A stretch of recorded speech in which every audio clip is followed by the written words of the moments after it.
pendidikan itu bisa mengatasi 3 problem Utama. kehidupan utama manusia, yaitu Iya. apa? Kemiskinan, kebodohan, Heeh. dan perpecahan. Dan itu kita dilatih daya mental kita gitu ya. Ketika sidang misalnya apa, bagaimana, dibantai habis-habisan gitu ya. Itu sempat kena mental berarti? Kalau misalnya kita tidak bukan tipikal yang nggak bisa mandiri, udah jangan diazab deh.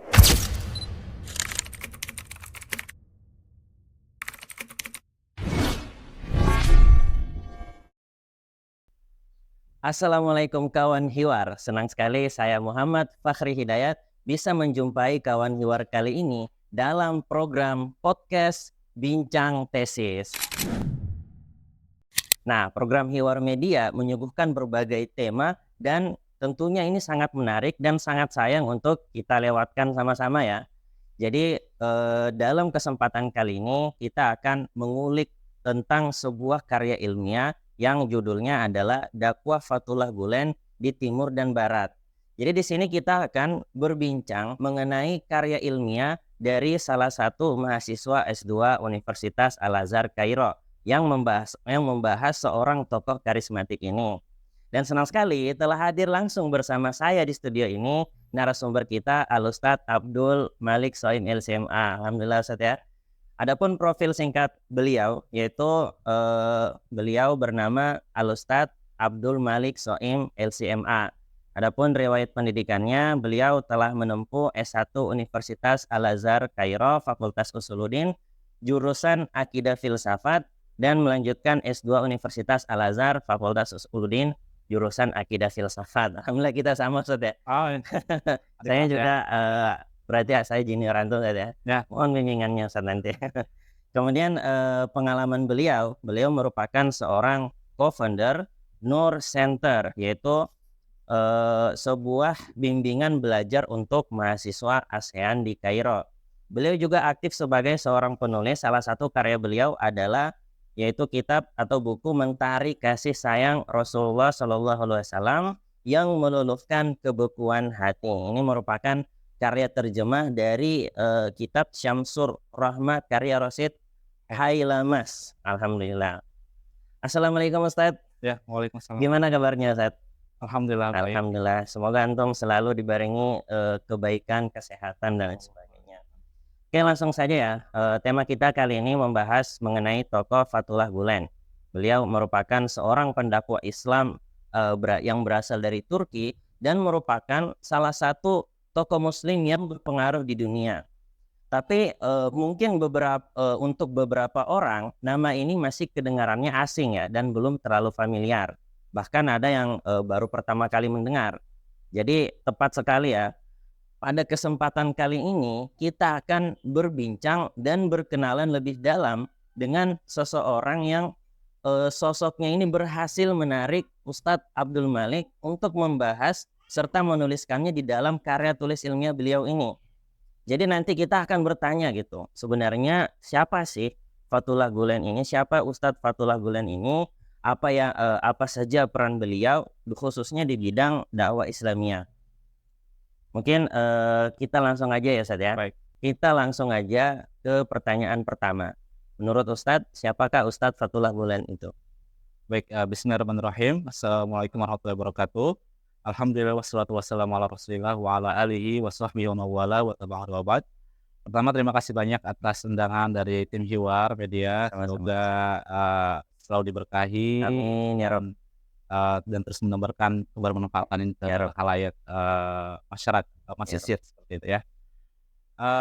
Mengenai pertanyaan pertama yaitu siapakah beliau ya Ustadz Fathullah Gulen. Nah sebetulnya tadi antum juga sudah menyinggung di awal ya. Beliau merupakan tokoh yang bergerak di bidang dakwah dan sebagainya seperti itu. Saya barangkali akan menjabarkan lebih detail seperti itu ya. Iya. Dan saya juga bukan merepresentasikan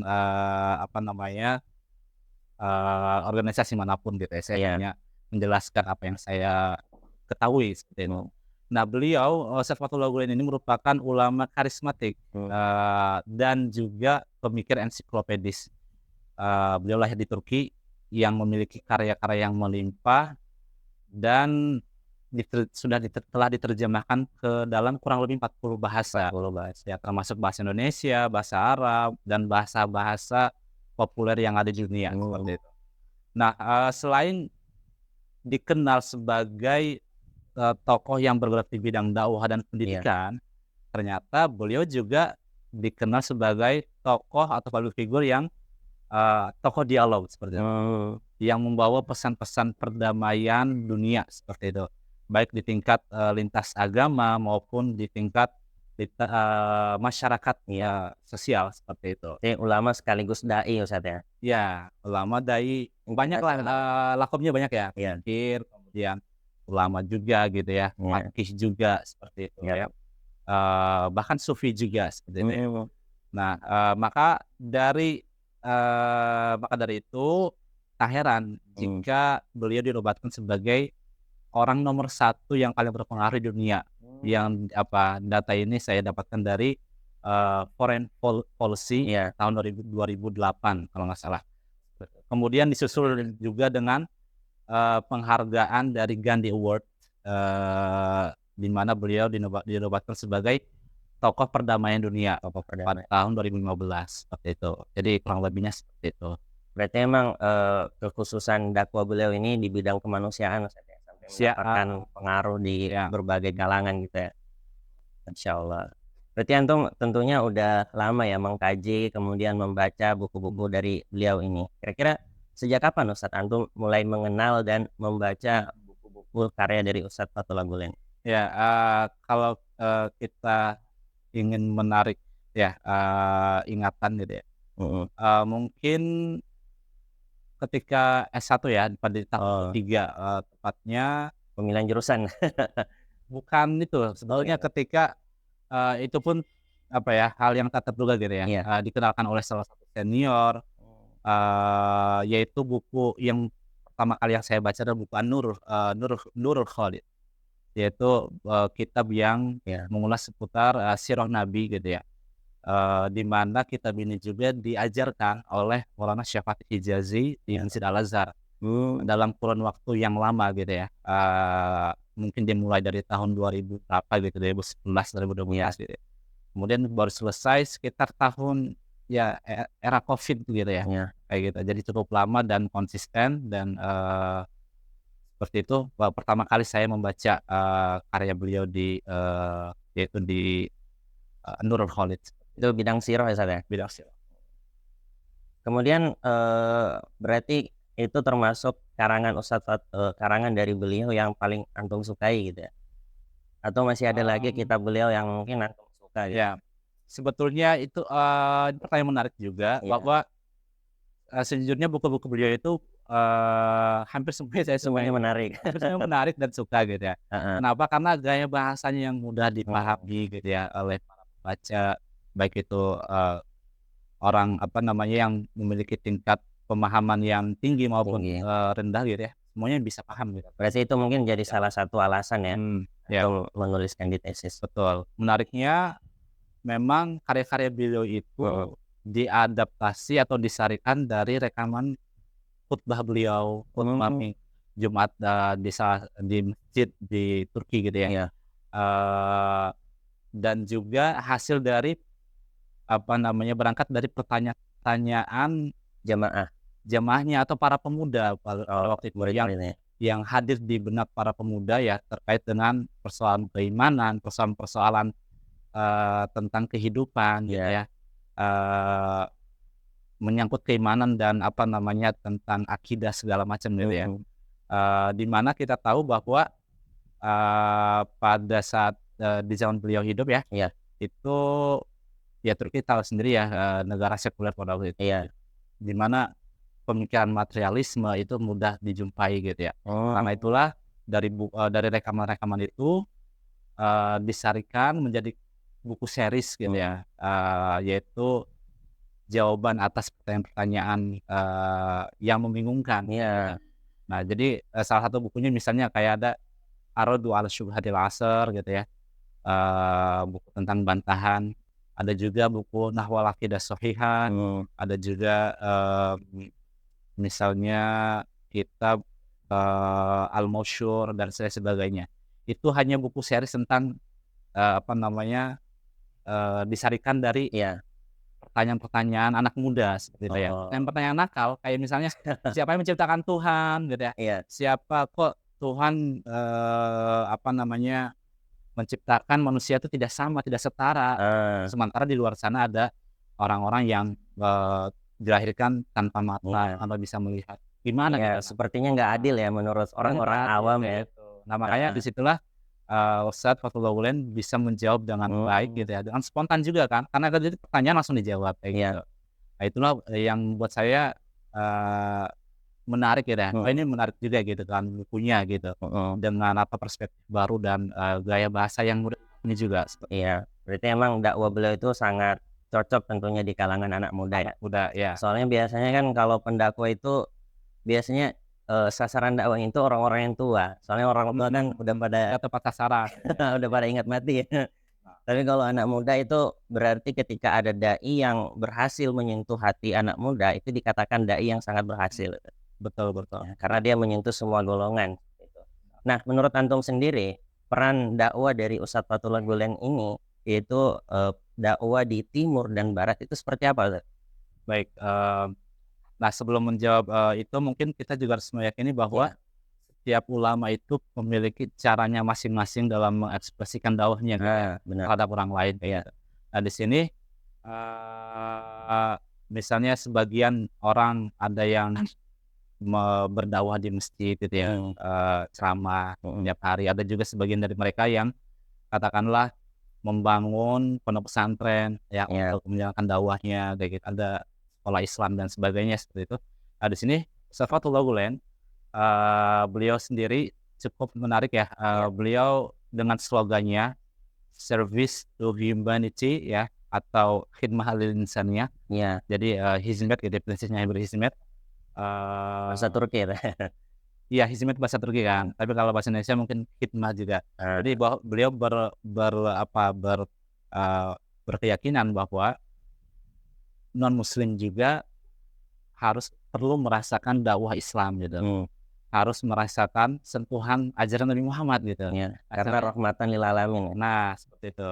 Jadi bagaimana sih, apa sih media dakwah yang bisa menyatukan itu semuanya gitu ya, Mhm, dakwah untuk apa, khidmah untuk, kemanusiaan kayak gitu. iya, Nah, benar, salah satunya adalah motor dakwahnya yaitu pendidikan kayak gitu. mhm, Pendidikan ini, menjadi media dakwah beliau kayak gitu.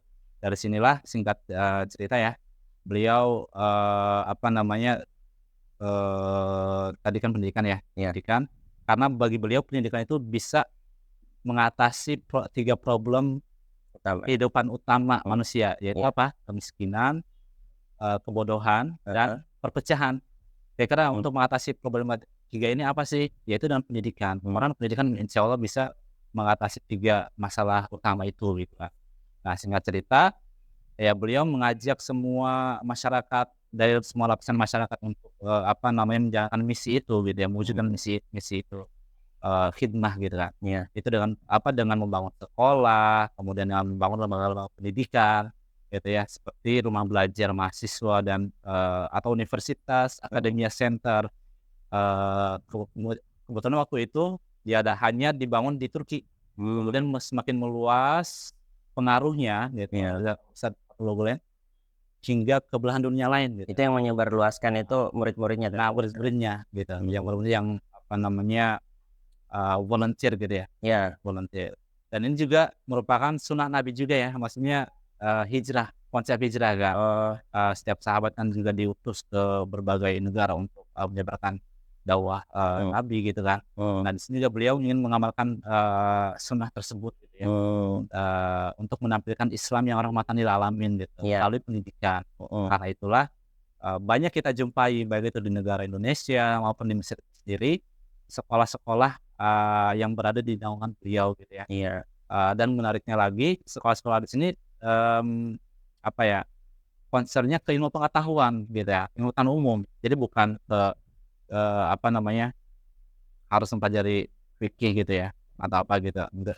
Ya itu dipelajari, cuman maksudnya concern-nya lebih utamanya ke pengetahuan umum agar para siswa itu bisa mendalami ilmu pengetahuan umum gitu, pengetahuan umum, kemudian artinya Seimbang. mengenal Allah itu melalui pendekatan itu gitu. Ya, artinya pendidikan umum dan agama itu benar-benar harus diseimbangkan. Ya, bisa. Apalagi kan kita lihat di sejarah peradaban Islam itu kan majunya itu bukan hanya dari segi agama, tapi dari segi sains, teknologi dan lain Betul, sebagainya. Ini tentunya menarik ya kawan Hiwar, soalnya dakwah beliau itu memang sangat-sangat mencontoh bagaimana perilaku Nabi dalam mendakwah Islam itu dikenalkan sebagai agama untuk semua kalangan, rahmatan lil alamin, kita sebutnya seperti itu. Bahkan ada slogan yang masyhur ya menurut kita, bahwasanya al insaniyah itu muqaddamun alad din. Jadi kemanusiaan itu lebih didahulukan daripada agama. Soalnya ya kita kalau kayak beragama, ritual dan lain sebagainya, tapi menghilangkan sisi kemanusiaan, Betul, itu betul. kan Iya. percuma, itu menyelisihi sunnah Nabi seperti itu saja. Mungkin itulah yang membuat antum tertarik ya mengupas lebih dalam tentang beliau ini, Ustadz Fathullah Gulen. Kalau boleh tahu Ustadz, judul tesis antum ini tentang pembahasan Ustadz Fathullah Gulen ini yang belum lama disinegani tentang apa, Ustadz? Mau kalau dalam bahasa Arabnya Ya, boleh. Mauqiful Ustaz Fathullah Gulen Mm-mm. Hijahul Fikril Maddi Dirasa Tahliliyah Naqdiyah, Hmm. yaitu atau kalau kita bahasakan mungkin pandangan atau sikap beliau ya terhadap pemikiran materialisme, Mm-mm. studi analitik kritik gitu. Oh, berarti sasarannya emang materialistis ada. Iya, kita sasarannya bantahan beliau juga ya terhadap pemikiran materialisme filsafat barat seperti Oh gitu ya, iya. Terutama apalagi kan di Turki itu kan udah masuk pengaruh-pengaruh sekuler ya. ya. Jadi kayak Islam itu, jiwa-jiwa Islam itu lama-lama sedikit demi sedikit itu dimatikan. Nah, berarti beliau ini tokoh yang menghidupkan kembali seperti itu. Ini mungkin kita boleh tahu nih, kira-kira apa faktor yang mendorong Ustadz untuk menulis judul tadi? Sejujurnya saat pertama kali ingin nulis atau terbenak dalam pikiran pengen nulis judul ini gitu ya. Karena ya tadi beliau tokoh cukup familiar ini kalangan di dalam kehidupan saya ya. Karena kebetulan alhamdulillah saya sendiri ya tadi saya sudah mengenal beliau dari sejak tahun ketiga di S1.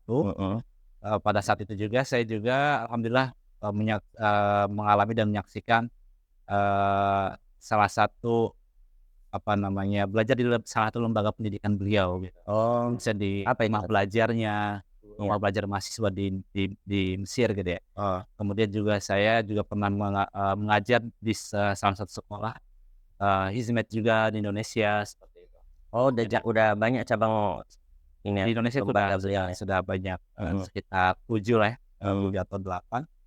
Jadi artinya pemikiran beliau itu sudah familiar di dalam kehidupan saya kan. Jadi artinya kenapa tidak gitu untuk membahas pemikiran beliau, karena jarang juga orang yang membahas beliau dari aspek filsafatnya gitu. Karena banyak orang yang membahas dari aspek dakwahnya. Berarti memang antum udah terbiasa dan berinteraksi dengan karya-karya beliau saja sampai segitu tertariknya ya. Bisa dibilang seperti itu. Ya. Nah, kira-kira menurut antum kenapa judul ini penting untuk dibahas? Ya, oke. Penting ya, judul ini penting menurut saya ya. Seperti itu. Antara lain pertama karena beliau memiliki background yang berbeda ya, bukan background maksudnya tidak memiliki background akademik yang di aspek filsafat seperti ya, jurusan filsafat. Jadi dalam hal ini kami hendak memaparkan atau menawarkan perspektif baru gitu. Bagaimana bantahan dari seorang ulama gitu ya, yang mana dia bukan seorang dai gitu ya, dari dai terhadap pemikiran-pemikiran filsafat materialisme itu ya. Tentunya dengan melalui pendekatan dalil-dalil rasional maupun Al-Qur'an seperti itu. Dan itu ada mudah kita jumpai dalam karya-karya beliau seperti itu. Nah, itu pertama. Kemudian yang kedua juga ya tentang filsafat materialisme itu sendiri ya. Ya sadar atau tidak gitu ya, kita hidup di era yang serba orang yang di Iya, mana orang itu serba memikirkan tentang materi iya, seperti itu ya, standarnya itu materi ya? materi gitu ya. Nah, bagaimana sih agar kita terhindar dari apa namanya, dari pemikiran, materialisme ini? Mhm, Nah itu, saya berusaha untuk, menggali itu semua dalam mmm. karya tesis. Ya, yang saya tangkap itu Ustadz, kalau materialistis itu berarti mereka Heeh. termasuk orang-orang yang nggak percaya Tuhan gitu, karena Tuhan kan menurut mereka Ya, kan nggak ya. bermateri. Karena kita membahas dalam aspek filsafat dan, akidah gitu, Iya, tentu pembahasannya juga berkaitan dengan ketuhanan. Berarti dari sinilah kita mengetahui bahwa ada juga prinsip-prinsip barat yang tidak ya percaya pada Tuhan. iya, Nah, ini sangat menarik tentunya, apalagi, saya juga background saya juga S1-nya akidah filsafat Ustadz. Berarti, dalam menjalani masa penulisan ini ya, kira-kira antum apa aja kesulitan yang oke. Ustadz pernah alami dalam menyelesaikan tesis? Ya, tentu pasti ada kesulitan ya, Iya, tentu tantangan ya. dan kesulitan pasti ada. Susah banget kalau S2 di sini. Susah. Ya, pertama kesulitan terbesar bagi saya adalah beliau tidak memiliki karya yang utuh khusus Oh dalam gitu. Heeh. filsafat atau maupun, bantahan terhadap pemikiran materialisme gitu ya. Mhm. Hanya ada satu sebetulnya, buku Hakikatul Khalq wa Nadhriyatul Tatawwur atau, Mhm. eee, apa namanya, Hakikat Makhluk Penciptaan gitu ya, penciptaan. penciptaan dan teori evolusi atau Darwinisme. Oh, teori beliau membantah Darwinisme berarti Ya, ya? dengan caranya yang luar biasa gitu, Iya. dengan bahasanya luar biasa. Nah, selain itu nggak ada, gitu. Kita kesulitan, kami kesulitan dalam, apa namanya, mencari referensi yang utuh. Biasanya kan kalau, pemikir-pemikir lain atau filsuf-filsuf yang memang dia tuh, apa namanya, spesialis filsafat ya, Iya, punya karya-karya yang tersendiri, misalnya spesifik dia gitu, mustakil ya? spesifik, ya kayak Heeh. gitu. Nah, beliau tidak ada, itu yang menjadi kesulitan besar saya, sehingga untuk bisa membaca tanggapan beliau, pandangan beliau terhadap filsafat Marxisme, itu harus membaca semuanya karyanya, Oh, untuk mendapatkan, big picture, tentang apa, pandangan beliau terhadap apa namanya, filsafat material. iya. Itu apa namanya, kesulitan pertama. Yang kedua, kesulitan yang kedua, apa namanya, karena pada waktu keterima judul ya, Iya. saya ada gap gitu. Saya pulang ke Indonesia, Oh, untuk mengajar gitu ya di salah satu sekolah Hizbut itu, mhm. yang mana patronnya agak cukup panjang gitu, sekitar 2,5 tahun gitu kan. Selama rentang itu saya tidak pernah berkutat dengan Oh, dunia akademik gitu kan, iya. paper Fokus atau ngajar ya? ngajar gitu. Dari situ Heeh. kembali lagi terjun ke apa namanya, ke Mesir ya, apa namanya, ke akademik lagi cukup apa ya, adaptasi yang luar biasa, yang kesulitan lagi. Kurang lebih seperti itu. Iya. Tapi, di antara kesulitan-kesulitan itu, dalam artian dalam tahap yang seperti ini, itu udah sangat pencapaian yang sangat luar biasa Ustadz ya? Ya, Alhamdulillah ya. alhamdulillah alhamdulillah bisa. Eee, berarti referensi-referensi itu antum dapatnya dari mana Ustadz? Tentang Referensi pembahasan beliau dari, ini?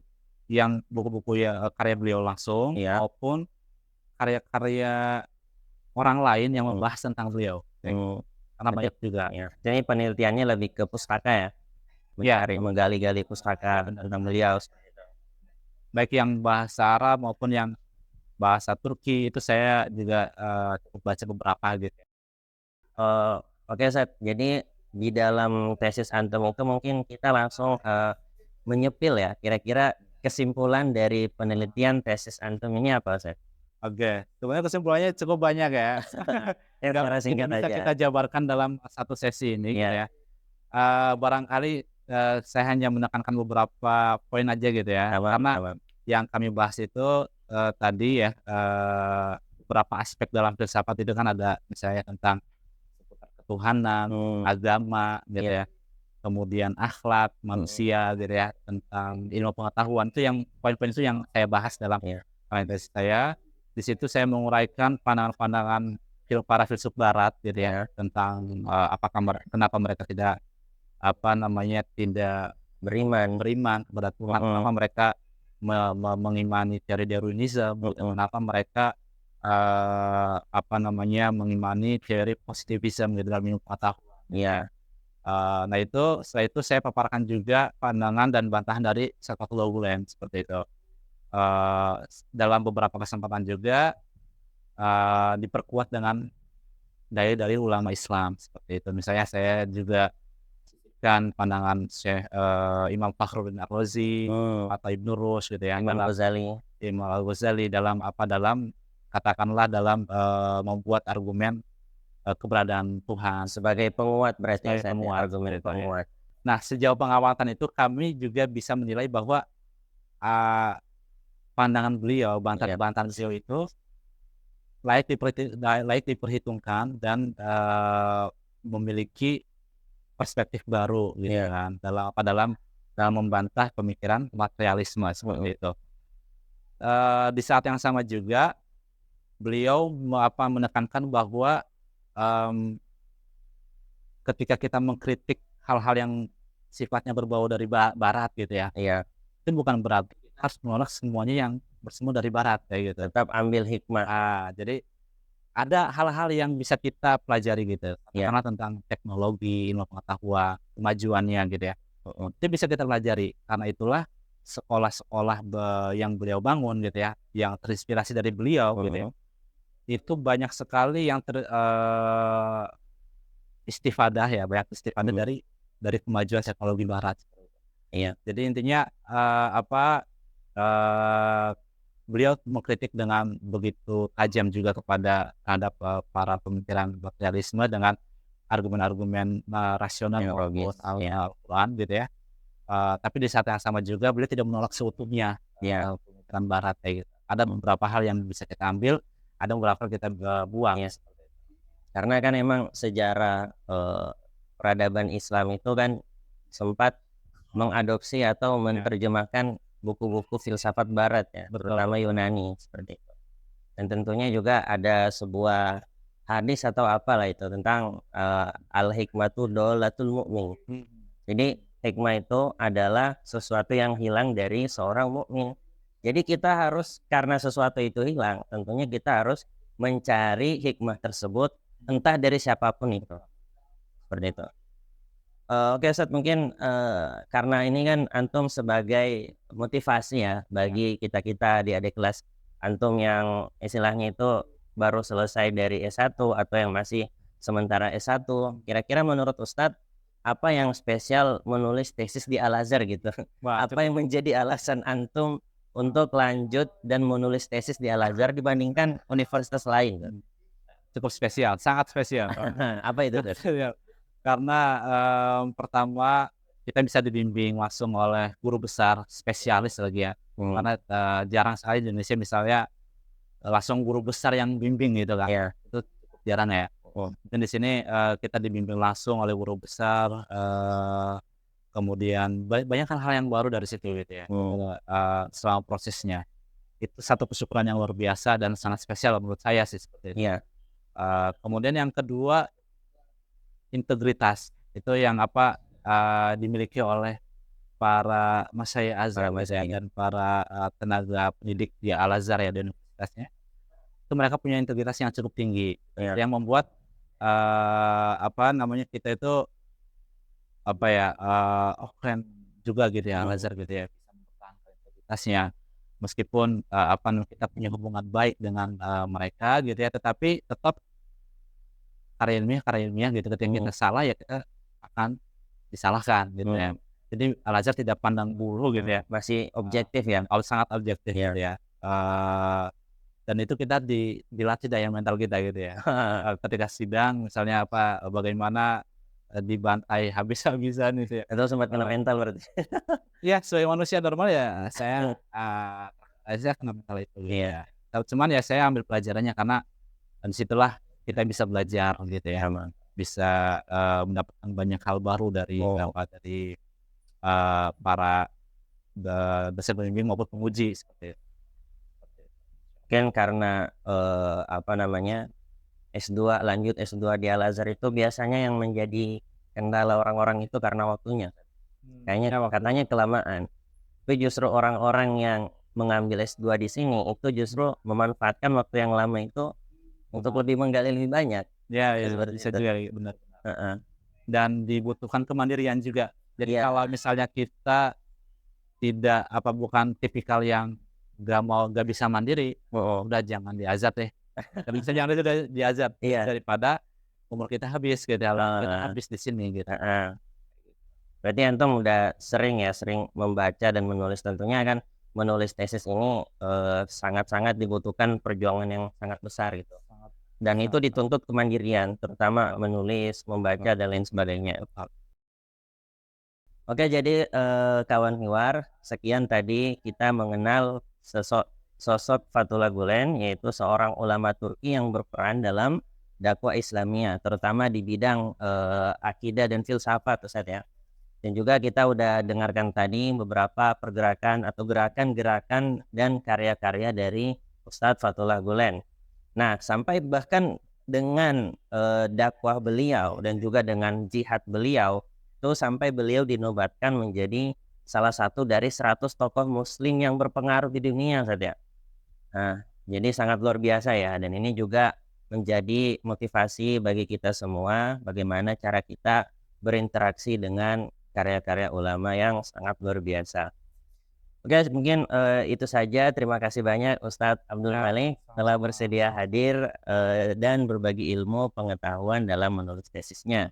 Banyak sekali pengetahuan dan, serta hal-hal yang baru yang kita dapatkan dalam bincang santai sore ini, Ustadz, ya. Ya, Semoga antum sukses selalu, amin semoga amin sehat selalu, dilancarkan segala amin. urusannya, diberikan keberkahan dalam setiap perjalanannya. Dan juga untuk kawan Hiwar, jangan lupa like, comment, and subscribe.